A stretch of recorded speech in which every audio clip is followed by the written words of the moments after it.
भाई के चैनल को सब्सक्राइब करें, बेल आइकन को भी दबाएं और लाइक वीडियो को भी कर दें। बने रहें, जुड़े रहें। नमस्कार दोस्तों, स्वागत करता हूं आप लोगों का सिद्धार्थ लाइव परिवार में। मेरा नाम है सिद्धार्थ शुक्ला, मैं कर रहा हूं मास्टर्स फ्रॉम एनआईडी तिरछी।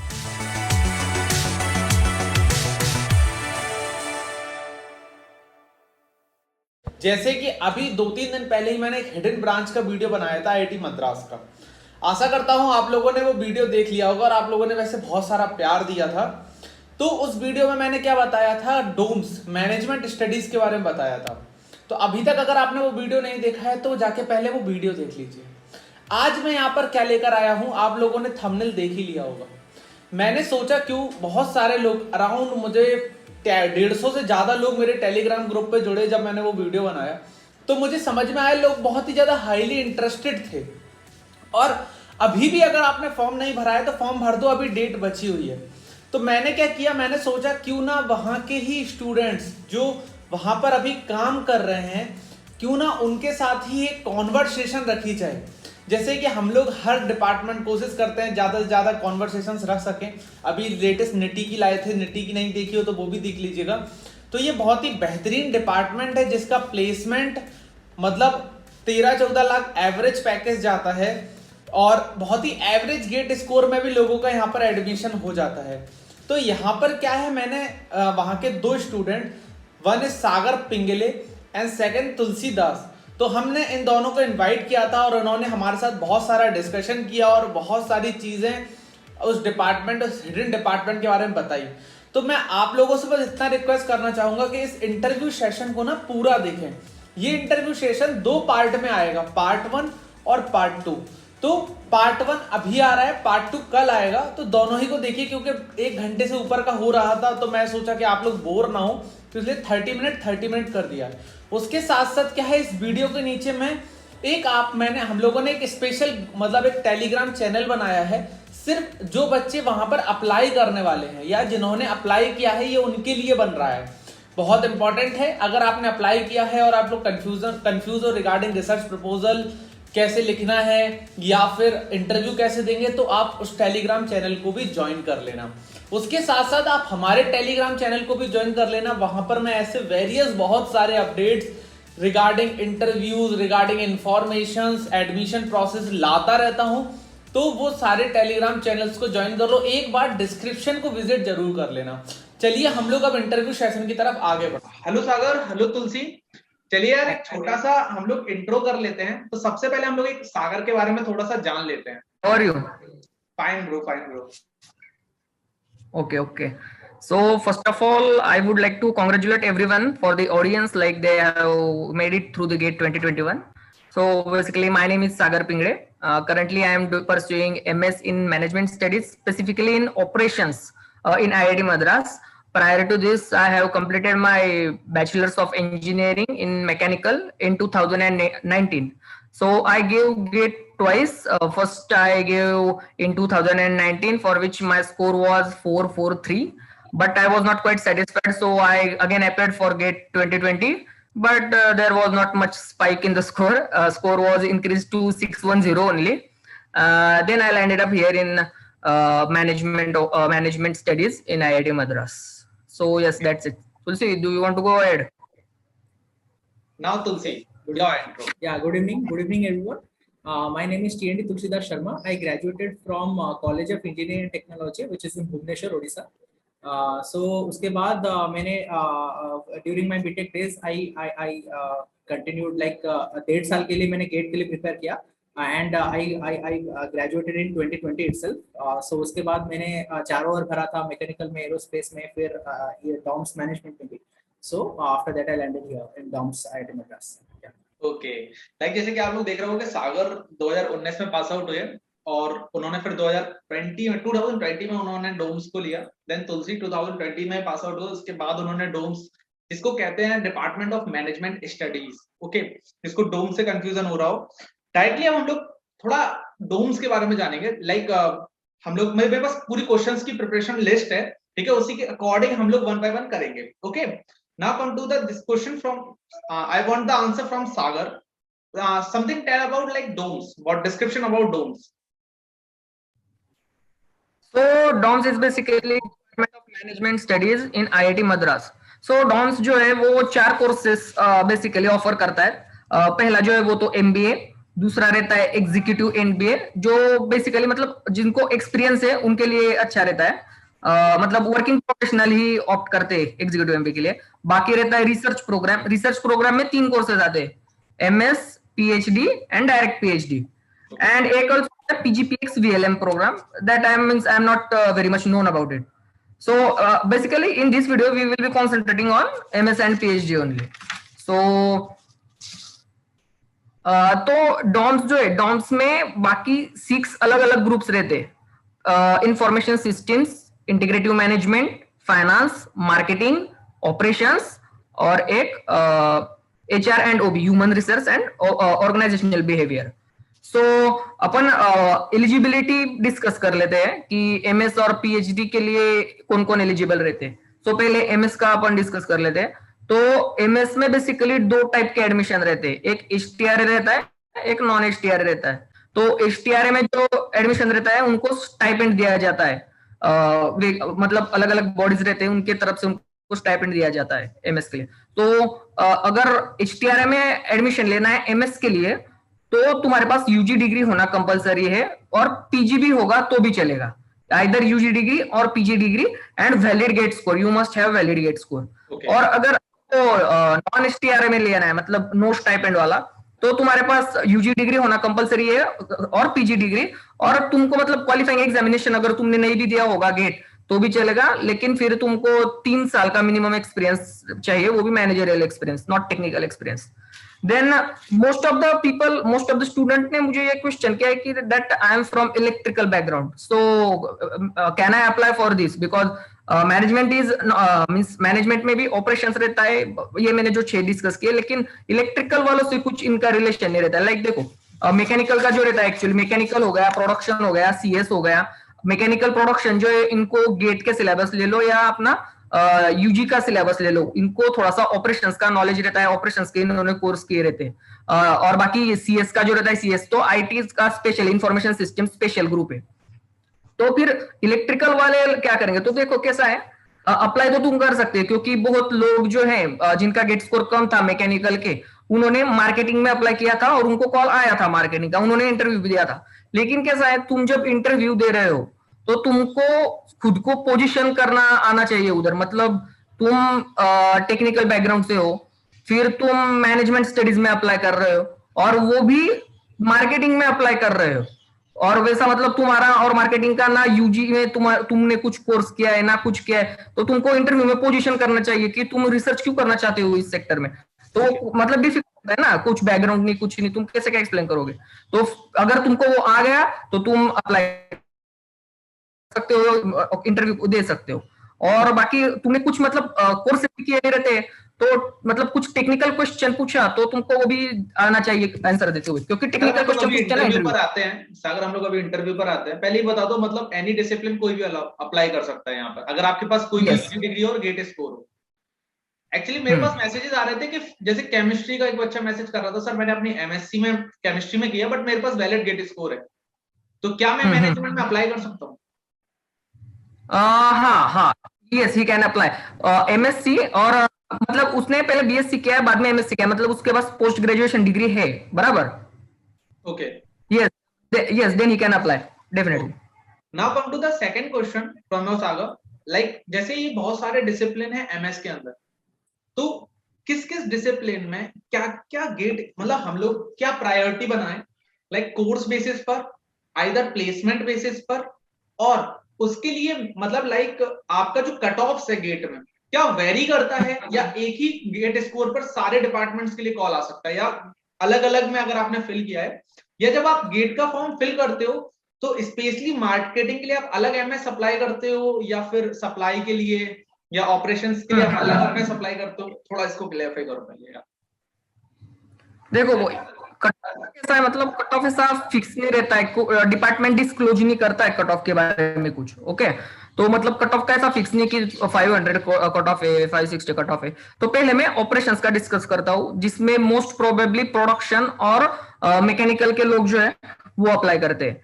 तो कट ऑफ का कैसा रहता है, मतलब कट ऑफ ऐसा फिक्स तो नहीं, लेकिन जो प्रीवियस ट्रेंड से उससे हमने कुछ कंक्लूड किया है कि if you have a GATE score of 600 plus, CGPA of 8 और 8.5 plus and a good sound research proposal, then most probably 90% chances are there that you will definitely going to get a call for this.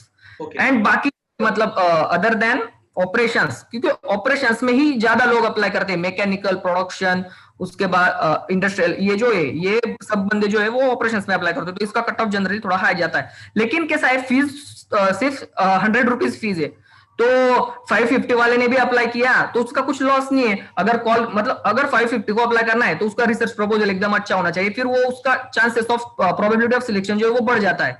लेकिन 600 plus is a safe score.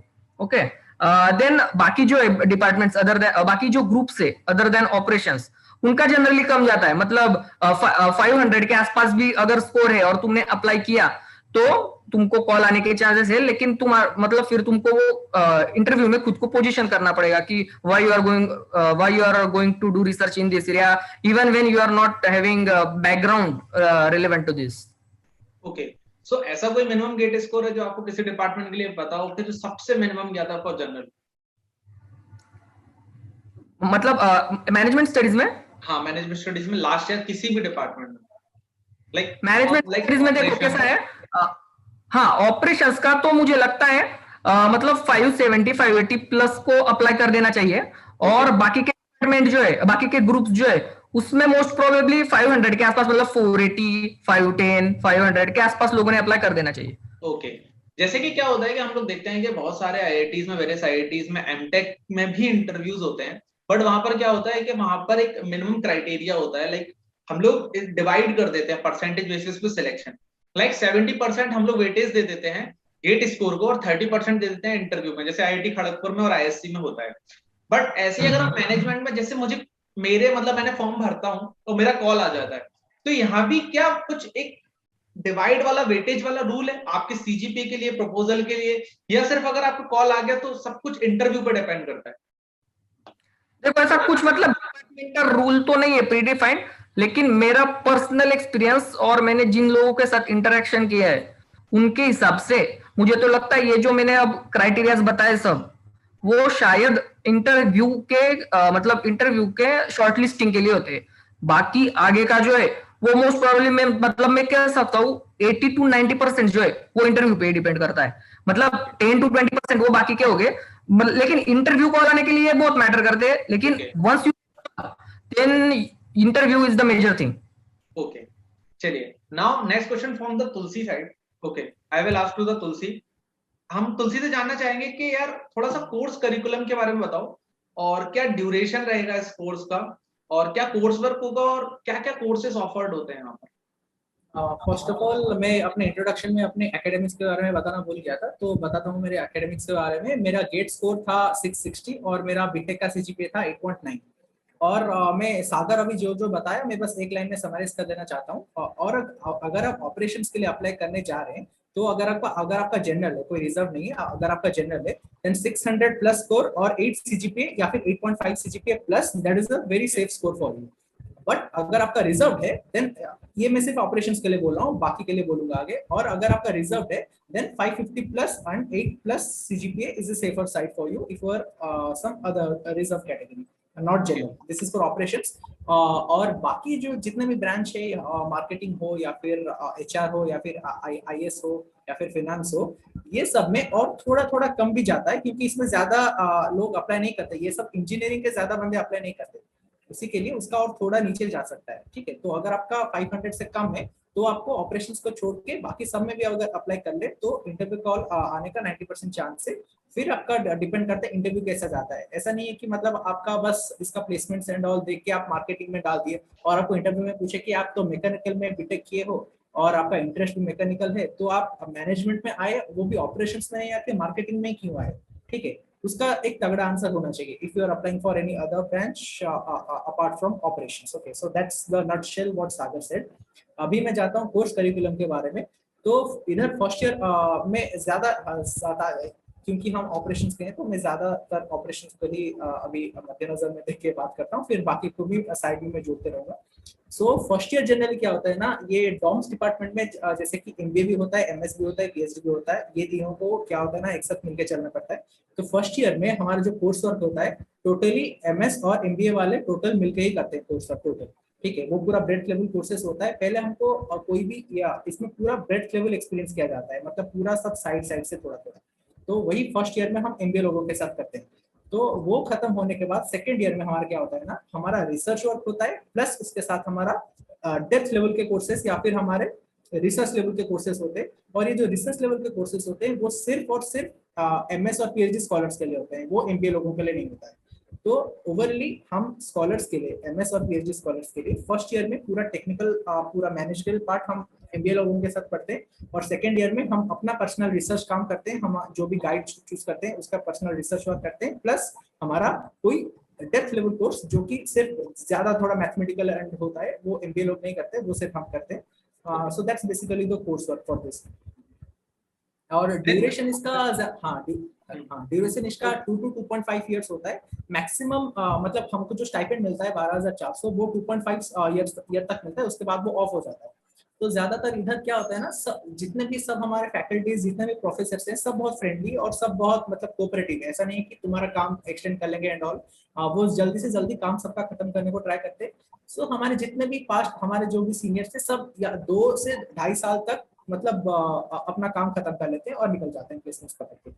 Worst case में तुम्हारा कोई अगर अलग काम हो गया, या फिर तुम जॉइंट एमएस पे बाहर कोई इंडिया से बाहर चले गए, या फिर और किसी काम से थोड़ा रुक गए, या फिर फैमिली में कोई प्रॉब्लम हो गया थोड़ा रुक गए, तो तुम्हारा रिसर्च वर्क थोड़ा एक्सटेंड होकर मैक्स टू मैक्स 3 साल तक जा सकता है। लेकिन 95% ऑफ द केस हमारे जितने भी सीनियर्स है सबका रिसर्च वर्क 2 से 2.5 साल तक खत्म हो ही जाता है। So that's the design of our course curriculum and the duration. Okay, एक और क्वेश्चन इसमें ये रहता है कि जैसे कि हम लोग यार इंजीनियर है, अब हम इंजीनियर है तो हम लोग को पता है कि हमारा रिसर्च वर्क क्या होता है। लाइक हम लोग अब रिन्यूएबल एनर्जी में कुछ देखने लगे, विंड एनर्जी में कुछ रिसर्च करने लगे, बट ये मैनेजमेंट में क्या रिसर्च होती है? जैसे कि आपको पता होगा industrial engineering is nothing but subset of mechanical engineering only. वो कोई अलग चीज नहीं, वो मैकेनिकल इंजीनियरिंग में हम गेट में भी इंडस्ट्रियल इंजीनियरिंग पढ़ के आए हैं। इन्वेंटरी कंट्रोल या फिर फोरकास्टिंग हो या फिर हमारा सीक्वेंसिंग शेड्यूलिंग हो, बहुत सारे टॉपिक्स है जो हम ऑलरेडी हमारे गेट लेवल में पढ़ के आए हैं। तो उसी के डेप्थ में, उसी के इधर डेप्थ में जाना है। जैसे कि हमारा कोई जैसे कि अभी सब इमर्जिंग, अभी जैसे आप देख रहे होंगे कि इंडिया में सप्लाई चेन, ऑक्सीजन के सप्लाई चेन का थोड़ा क्राइसिस चल रहा है and all. So supply chain is a subject, या फिर complete industrial engineering is a subject जो कि मतलब कोई भी इंडस्ट्री में आप ले लो उस पर लागू होता है, या फिर आप सर्विस इंडस्ट्री ले लो या फिर मैन्युफैक्चरिंग इंडस्ट्री ले लो, सभी इंडस्ट्री पे हमारा इंडस्ट्रियल इंजीनियरिंग लागू हो सकता है। आपको अगर मैन्युफैक्चरिंग इंडस्ट्री ले लो तो उधर आपको इन्वेंट्री आपको ऑप्टिमाइज करना पड़ता है, कैसा इन्वेंट्री कितना रखेंगे ताकि आपका टोटल कॉस्ट कम होगा, उधर किधर से रॉ मटेरियल्स लाएंगे, फिर किधर से आपका सप्लायर्स को कौन से रूट में भेजेंगे, आप ट्रक में भेजेंगे या फिर ट्रेन में भेजेंगे या फिर शिप में भेजेंगे या फिर फ्लाइट में भेजेंगे, ये सब चीज जो रहता है ना, ये सब चीज का रहता है टोटल हम इंडस्ट्रियल इंजीनियरिंग के अंदर जाता है। और जितने भी इधर कोर्स वर्क होते हैं ना, सब टोटल हमारे डायरेक्ट इंडस्ट्री में जो सब चलता है उसको मतलब आंख में रख के ये सब कोर्स वर्क डिजाइन किए हैं। तो इसके ऊपर हमको रिसर्च करना पड़ता है and this is extremely interesting. मुझे लगता है बहुत सारे लोगों को यहाँ पे डाउट क्लियर हो गया कि यहाँ पे मार्केटिंग में या ऑपरेशंस में किस टाइप की रिसर्च होती है, ठीक है। उसके बाद आ जाते हैं हम लोग यार दोनों के इंटरव्यू एक्सपीरियंस को देख लेते हैं, ठीक है। हम एक एक करके इंटरव्यू एक्सपीरियंस जानना चाहेंगे कि यार लाइक सागर का इंटरव्यू एक्सपीरियंस कैसा रहा था और तुलसी का कैसा रहा था। तो फर्स्ट फ्रॉम सागर, सागर कुछ tell me something about your interview experiences. देखो इंटरव्यू जो है ना वो बेसिकली 2 डायरेक्शन में जा सकता है, मतलब वो सब्जेक्टिव रहता है। और एक तो तुम्हारा पूरा इंटरव्यू जो 20-25 मिनट का इंटरव्यू होने वाला है वो पूरा रिसर्च प्रपोजल पे जाएगा, पूरा रिसर्च प्रपोजल। वो मतलब एकदम फ्यू टेक्निकल पूछेंगे और पूरा रिसर्च प्रपोजल, और आइदर पूरा टेक्निकल पूछेंगे, रिसर्च प्रपोजल सिर्फ पढ़ लेंगे साइड में रख देंगे, और बाकी पूरा टेक्निकल पूछेंगे, मतलब technical questions regarding operations research and all. तो मेरा इंटरव्यू एक्सपीरियंस जो था, मुझे रिसर्च प्रपोजल का कुछ नहीं पूछा था, मुझे सब टेक्निकल पूछा था, सब एवरीथिंग। टेल मी लाइक सागर के यार, जब तुम इंटरव्यू एक्सपीरियंस इंटरव्यू तुमने ऑनलाइन ही दिया होगा, तो कितनी फैकल्टीज बैठी थी, या जो फैकल्टीज थी वो क्या मैनेजमेंट वाली थी, कंप्यूटर वाली थी, इलेक्ट्रिकल? और अगर जैसे मैकेनिकल का बच्चा आता है तो क्या मैकेनिकल वाली फैकल्टीज पैनल बनाया जाता है, इलेक्ट्रिकल का बच्चा आता है तो इलेक्ट्रिकल का पैनल बनाया जाता है? नहीं, वैसा कुछ रहता है, अप्लाई किस में किया है ना आपने, उस पर डिपेंड करता है। अगर तुमने ऑपरेशंस में अप्लाई किया है तो ऑपरेशंस की जो फैकल्टी है, ऑपरेशंस के शायद 7 फैकल्टीज है, उसमें से 2 या 3 फैकल्टीज इंटरव्यू लेंगे। और फिर मार्केटिंग के है तो मार्केटिंग के लेंगे, ऐसा रहता है। मतलब other than management studies, other जो रहते हैं मैकेनिकल, तुमने बोला इलेक्ट्रिकल, उनका कुछ रिलेशन नहीं रहता है इंटरव्यू में। अच्छा, मतलब तो फिर टेक्निकल किस बेस, लाइक मार्केटिंग से ही रिलेटेड सब्जेक्ट्स के टेक्निकल, मतलब लाइक ऑपरेशन से रिलेटेड, लाइक ऑपरेशन हाँ रिसर्च, हाँ हाँ हाँ, ऑपरेशंस का पूरा, ऑपरेशंस का टेक्निकल, ओके। तो तुम्हारा लाइक इंटरव्यू लिनियर कैसा रहा था? लिनियर प्रोग्रामिंग, इन्वेंटरी ऑप्टिमाइजेशन, सब इससे रिलेटेड पूछे। ओके, देन तुम्हारा इंटरव्यू एक्सपीरियंस कैसा रहा था? क्या क्या क्वेश्चंस पुट हुए थे तुमसे? अच्छा ओके, तो देखो, सबसे पहले तो मुझे लीनियर प्रोग्रामिंग से रिलेटेड कुछ पूछा था। पहले देखो, अगर टेक्निकल हुआ है, टेक्निकल इंटरव्यू होने वाला है अपना, तो कैसा है, आपने जो रिसर्च प्रपोजल में टॉपिक्स मेंशन किए रहते हैं, लाइक आपने अगर मेंशन किया है कि मैंने बीटेक में इन्वेंटरी ऑप्टिमाइजेशन लिया है, मैंने गेम थियरी पढ़ा है, मैंने अपना ये लीनियर प्रोग्रामिंग पढ़ा है, नहीं तो मॉडल्स पढ़े, तो उससे रिलेटेड ही क्वेश्चन पूछते हैं। मतलब अब ऑपरेशंस रिसर्च लिया तो बहुत बड़ा डोमेन रहता है, ऑपरेशंस रिसर्च भी, ऑपरेशंस मैनेजमेंट भी, लेकिन आपने जो 4-5 टॉपिक मेंशन किए रिसर्च प्रपोजल में, आपका इंटरव्यू सिर्फ उसी डायरेक्शन में जाएगा। और वो मोस्ट प्रोबेबली तुमको इंटरव्यू के स्टार्टिंग में पूछते भी है कि which topic have you prepared for interview, okay. तो फिर मुझे लीनियर प्रोग्रामिंग से 2-3 क्वेश्चन पूछे थे, लाइक लीनियर प्रोग्रामिंग को लीनियर प्रोग्रामिंग ही क्यों कहते, नॉन लीनियर क्यों नहीं कहते। बाद में फिर मेरे को ट्रांसपोर्टेशन मॉडल और असाइनमेंट मॉडल जो है उनका मैथमेटिकल कन्वर्ट करने को बोला था, मतलब मैथमेटिकल मॉडल बनाने को बोला था और वो प्रेजेंट करने को बोला था। रिटर्न मतलब एक स्केच पेन और पेन लेने को बोलते हैं और कैमरा में ऐसा शो करना पड़ता है। वो इस बार कुछ अलग हो सकता है, वो कुछ मैटर नहीं करता है। लेकिन फिर बाद में मुझे इन्वेंटरी ऑप्टिमाइजेशन से थोड़ा पूछा था। उसके बाद मुझे शायद हाँ, लेकिन इंटरव्यू का कैसा रहता है, वाई टाइप क्वेश्चन जो है ना, वाई, वो मोस्ट प्रोबेबली आपको प्रिपेयर करने रहते हैं। मतलब तुम जब इंटरव्यू की प्रिपरेशन भी कर रहे हो, एक पर्टिकुलर टॉपिक अगर पढ़ रहे हो तुम, तो तुम खुद से पूछो कि इस टॉपिक से मुझे क्या क्या क्वेश्चंस पूछ सकते हैं। मतलब जस्ट लर्न मत करो टॉपिक, ऐसा खुद को पूछो कि इंटरव्यू ये क्वेश्चन पूछ सकता है, तो वो क्वेश्चन की लिस्ट प्रिपेयर करो। That's what I will recommend. And why type के क्वेश्चन, मतलब वाई टाइप के क्रॉस क्वेश्चन जो रहते हैं ना, वो जनरली प्रिपेयर करो। मतलब तुम जब आंसर देते हो, इंटरव्यू पूछा कि ऐसा ही क्यों भाई, तो ऐसा क्वेश्चन जो वो प्रिपेयर करो। And basic stats and probability से भी मुझे कुछ क्वेश्चन पूछे गए थे, लाइक सेंट्रल टेंडेंसी क्या रहता है, उनमें डिफरेंस क्या रहता है, कौन सी सेंट्रल टेंडेंसी अच्छी रहती है, ये थोड़ा जम्बलिंग टाइप क्वेश्चन रहता है। तो ऐसा वेरिएंस क्या रहता है, स्टैंडर्ड डिविएशन क्या रहता है, ऐसे क्वेश्चन मेरे को पूछे गए थे। स्टैट्स के मतलब सब्जेक्टिव रहते हैं, बहुत लोगों को जनरली पूछते नहीं है, लेकिन मुझे पूछा था स्टैट्स। और मेरा इंटरव्यू एक्सपीरियंस काफी अच्छा था। मतलब मैंने most of the question answer किए थे। और कैसा है, इंटरव्यू में प्रेजेंस ऑफ माइंड रहना बहुत इंपॉर्टेंट है। मतलब तुम कितना भी प्रिपेयर करके जाओगे, लेकिन आपके सामने अगर रियल वर्ल्ड सिनेरियो प्रेजेंट कर दिया कि भाई ऐसा ऐसा कोविड में ऐसा ऐसा चालू है, तो तुम अब क्या करोगे, तो प्रेजेंस ऑफ माइंड रहना बहुत जरूरी है इंटरव्यू में। That's what I will recommend my self for interview. Now come to the Tulsi. Tulsi, अपना इंटरव्यू एक्सपीरियंस बताओ यार। सो तो मेरे में भी वही दो टीचर्स ही बैठे थे। जैसे आपने पूछा कि कौन बैठते, तो अगर आप ऑपरेशंस के अप्लाई कर लो तो ऑपरेशंस में जो टीचर्स हमारे डॉम्स में, तो वही बैठेंगे। अगर आप मार्केटिंग के लिए अप्लाई कर रहे हो तो मार्केटिंग में जो टीचर्स है वही बैठेंगे, and so on for each and every bench. Okay, so सबका ऐसा नहीं है कि सबका वही 2 टीचर सेम टीचर भी बैठेंगे, वो टीचर्स उनका एलोकेट अलग अलग होते हैं। तो मेरे में 2 टीचर्स बैठे थे। तो मेरे को स्टार्टिंग से पहले पूछा कि तुम किस में कंफर्टेबल हो।